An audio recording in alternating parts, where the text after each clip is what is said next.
Hi friends, இன்றைக்கி என்ன செய்யலான்னு பார்க்கலாங்களா? நான் வந்துட்டு ஒரு கடாய் வச்சுருக்கேன். இந்த பவுலால் ஒரு 1.5 பவுல் தண்ணி விட்டுக்குங்க. 2 பவுலே விட்டுக்கலாம். இது பாருங்கள் 2. இது நல்லா கொதித்து வரட்டும். நமக்கு தண்ணி நல்லா கொதிச்சுட்டு இருக்கு. இப்போ இதில் கொஞ்சம் நம்ம வந்து கலர் பவுட்ரு போட்டுக்கலாம். கொஞ்சமாக போடலாம், நம்ம போட்டு தான் ஆகணும். எப்பயாவது ஒரு வாட்டின்றதால நம்ம கலர் பவுட்ரு கண்டிப்பாக சேர்த்துக்கலாம். நான் என்னன்னா சேமியா எடுத்திருக்கேன். சேமியா கேசரி பண்ண போகிறேன். இதில் ஒரு பவுல் இருக்குது, நான் எடுத்திருக்கேன். இதில் நான் 1க்கு 2 வச்சுருக்கேன் தண்ணி. நான் ஆக்சுவலாக மெஷர்மெண்ட் வைக்க மாட்டேன், நான் வீடியோக்காக வைக்கிறேன். இது வந்து நல்லா நமக்கு அப்படியே போட்டுருங்க. போட்டுட்டு ஏலக்காய் பொடி நம்ம ஏற்கனவே அரைச்சி வச்சுருக்கோம், அதையும் போட்டுடலாம். போட்டுட்டு இதை நல்லா நம்ம கிளறி விட்டுடலாம். ஃபஸ்ட்டு இது நல்லா வேகட்டும். பாருங்கள், இதில் ஒரு 4 கல் உப்பு போட்டுக்குங்க. கொஞ்சம் நமக்கு ஸ்வீட்னஸ் தூக்கி கொடுக்கும்.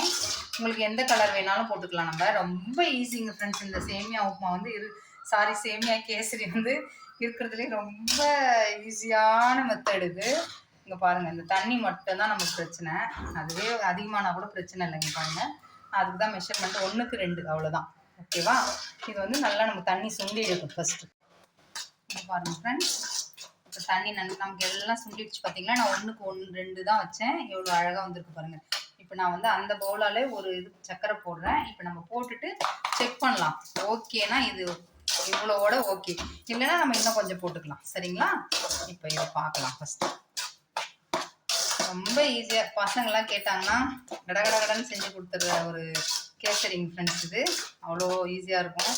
எனக்கு சின்ன வயசில் எங்கள் அத்தை செஞ்சு கொடுத்தாங்க. இது எனக்கு ரொம்ப பிடிச்சது. அது அவங்க இறந்துட்டாங்க. இல்லை, ஃபஸ்ட்டு நான் சேமியா கேசரின்னு அவங்கக்கிட்ட தான் சாப்பிட்டது. எனக்கு ஒரு 9 வயசு இருக்கும் அப்போ சாப்பிட்டது இது. சரிங்களா?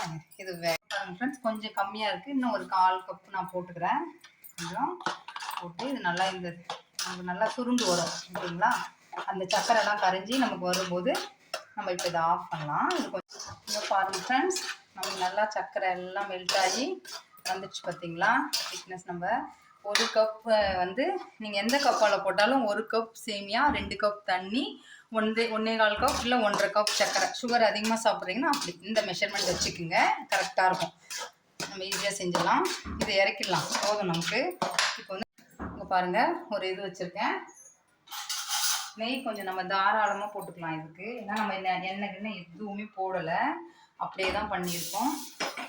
நான் பாருங்கள், முந்திரி உங்களுக்கு தேவைக்கு ஏற்ற மாதிரி முந்திரி எடுத்துங்க. திராட்சை கொஞ்சம் எடுத்துருக்கேன். நீங்கள் நட்ஸ் இன்னும் வேணுன்னா கூட எதனா இருந்தால் போட்டுக்கலாம்.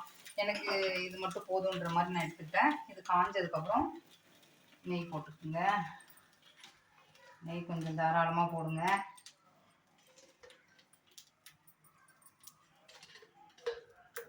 ஏன்னா நம்ம எண்ணெய் எதுவும் விடலை. அந்த கேசரிலாம் நம்ம எண்ணெய் விடுவோம் தெரியுங்களா, நம்ம எதுவுமே விடலை. இங்கே பாருங்கள் ஃப்ரெண்ட்ஸ், நெய் நல்லா காஞ்சிச்சு. இதில் வந்து இதில் போட்டுங்க முந்திரி திராட்சை. இதை போட்டு நல்லா இது பண்ணி விடுங்க. கொஞ்சம் நேரம் இதாகட்டும். இந்த நம்ம திராட்சை வந்து நல்லா உப்பி வரணும். இங்கே பாருங்கள் ஃப்ரெண்ட்ஸ், நல்லா உப்பி வந்துடுச்சா? அடுப்பு மேலே மட்டும் எடுத்து வச்சுருங்க. இதை அப்படியே போட்டுக்குங்க. போட்டுட்டு கிளறி விடுங்க. இது வந்து நம்ம ஆறின உடனே அப்படியே உங்களுக்கு வந்து உதிரியாக வரும் ஃப்ரெண்ட்ஸ். நீங்கள் அந்த நம்ம கேசரிலாம் நம்ம 90s கிட்ஸ்லாம் என்ன பண்ணுவோம், கேசரியை வந்து தட்டில் போட்டு நம்ம கேக் மாதிரி இது பண்ணுவோம் இல்லைங்களா, அந்த மாதிரி கூட பண்ணி சாப்பிடலாம். சூப்பராக இருக்கும் இது. அவ்வளோதான், சூப்பரான சேமியா கேசரி ரெடி.